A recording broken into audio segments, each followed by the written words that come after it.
Hi everyone, another episode of The Good Life. I'm here with Gregory Bailey, founder and CEO of Denim. As you can see guys, there's a little bit of activity going on in the background behind us. So we're just finishing up at ITC 2017. I gotta say a couple of things because I'm sure this vlog will go out pretty short order. Yes. And I think we'd be remiss if we just didn't say something about Las Vegas Absolutely. for a moment, right? Yeah. And so I've been in the insurance industry for a couple of decades or more. I've been in Las Vegas, I can't count the number of times for insurance industry conferences.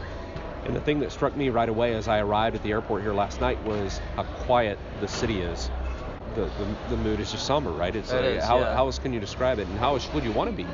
It's it's a very surreal kind of experience, really and for the families that were involved, it's obviously very devastating. We oftentimes get kind of like caught up in the whim of like technology, right? And just like a tech.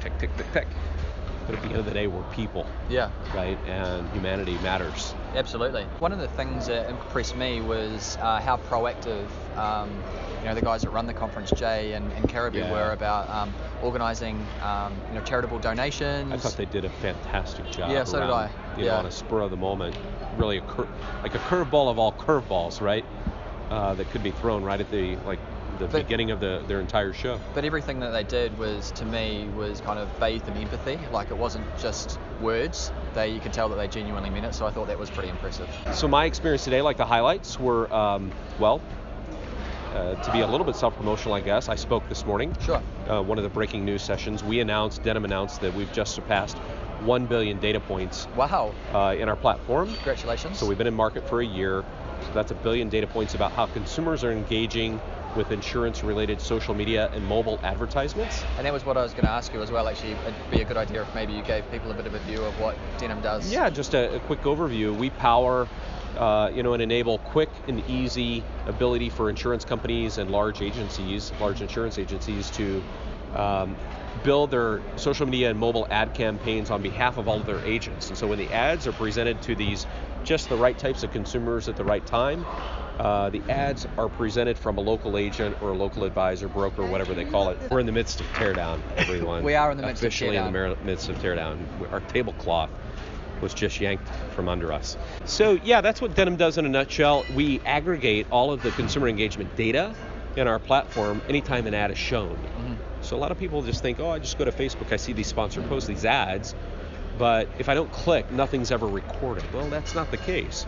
Anytime an ad is shown, we're gathering data. Sure. And so we have 1 billion data points, more than anybody now, more data than anybody about how consumers think and interact and engage with insurance-related mobile and social media ads. So that's a big play for us, big announcement from us today. Obviously, just having one-on-one conversations and with one of our largest customer was here, and so getting FaceTime and one-on-one conversations with somebody like that is critical. Yeah. Even had the award for the farthest away conversation was somebody wants to take a look at doing business with us from New Zealand, and that would be. And I thought, I know my friends from Montoux, and so that's kind of fun, right? Yeah. Maybe sure. I'll hitch a ride someday over there. Yeah, absolutely. So I've been here for a couple of days. Yeah. Yesterday I did not attend any sessions at all because I was in back-to-back meetings the whole time, which for our company at the stage we are is obviously really valuable. And I actually think that's something that the organisers have got right. They really nailed the whole marketing element to this conference. Mm-hmm. I think we're in a room of 150 or 200 tables that were packed the whole time with one-to-one meetings. It was pretty impressive. Why do you think this event is, I guess, really beneficial for, I guess, startups or early stage companies and also life insurance carriers? What do you think they get out of it? The Jay and Caribou are in the event business. Sure. Jay in particular comes out of the conference business. He's in the business of putting people together at events like this. And he doesn't just do it for InsureTech Connect, he does it for other industry, right? The Grow.co and the original founder of LeadCon, one of the largest lead generation conferences ever back in the day. So he's in this business, right? And so he's a pro at this. And look, I think there's some element of timing, right? The groundswell, and they hit the timing on the upswing, right? Just the notion that starting last year, then they put a very strong emphasis, I think, on people like us at InsureTech startups and the investor community. Yeah. Not just going after the insurance company executives and employees. And I think by bringing kind of a strong focus of that, they knew that they could naturally attract the incumbents, the insurance companies, to attend.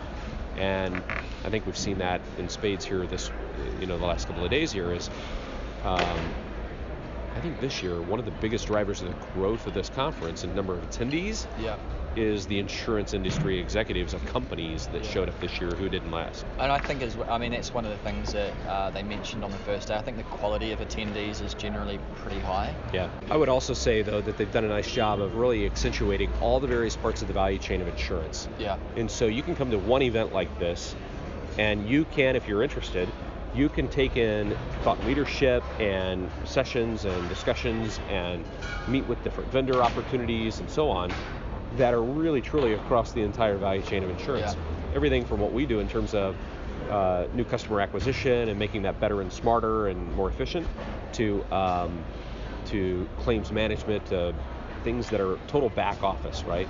And everywhere in between. Yeah, for sure. Tell me, though, Des Moines, it seems to be just, that's when I first met you, I guess October last year. Yeah. It just seems to be taking off with insurance technology, and I guess it's got good access to insurance carriers, but how does it feel to be, I guess, right in the middle of all that and one of the companies that was kind of there from the start? So we're really glad to be a part of it. And I have to give a shout out to Brian Himmesath from the Global Insurance Accelerator. Yeah. Their office is about a mile down the street from Denim's office in downtown Des Moines. And you indicated the Des Moines Metro has 82 insurance companies, I believe, at last count, that are domiciled in the Des Moines Metro. Over 200 insurance companies are domiciled in Iowa. Yeah. It's no secret that Iowa's got a pretty good premium tax base, or a taxation base, I should say. It's very favorable, right, to insurance. Anytime you have that many companies in one vertical and space, that you end up with a talent pool that's very centric on an industry, right? And so that's great. Yeah. You end up with universities turning out talent that are focused on that industry, so that's cool. Yeah. You end up with kind of those ancillary benefits, though, too, that, hey, all these corporations are premium taxpayers, or just taxation, right? And revenue for the everything from the arts to the civic issues and of the day, and it just makes the city better that way. Yeah. And if you just think about it, insurance companies by and large are just really quality employers. High average salaries, higher than the norm usually. But from especially actuaries. Isn't that true, huh? Yeah. But they've got advanced degrees, yeah. You would know. But at the end of the day, for us, it's trying to carve out this notion that, hey, InsureTech in Des Moines is really a thing. Yeah. And being right there in the heart of downtown Des Moines, I think the stat I use quite a bit is like within a 5-minute walk of our office, we can be in 9 different insurance companies' that's impressive. headquarters. Yeah. Right? And so for a town the size we are, and the standard kind of cost of living that Des Moines offers, that's a really cool thing. Yeah. I was quite impressed with the city, I have to say. I was not, coming from New Zealand, Des Moines was not a place that I had ever really thought about or had considered going, but you could see that there was quite a lot of, I guess, infrastructure and restaurants and bars starting to open up, especially kind of that east Des Moines area near where the GIA guys are. Right. So it's definitely a place I'm excited to go back to. Anyway, I have to give a shout out before we cut this off. That look right there. There's a forklift. That's a first for the vlog here, right? It is, yeah. First forklift. Yeah. This coming 2018, end of April, will be the Global Insurance Symposium again. Yeah. And so put it on your map now. Yeah, for sure. On your radar now. And I think they've already opened up a registration with deep discounts, and for people that want to go ahead and sign up for that. And it's being held this coming year. Same convention center, but a brand new hotel has been built that attaches to the convention center. Wow. And so that'll be the host hotel. It's a brand new Hilton, and should be just another fantastic event. Better let you go to dinner.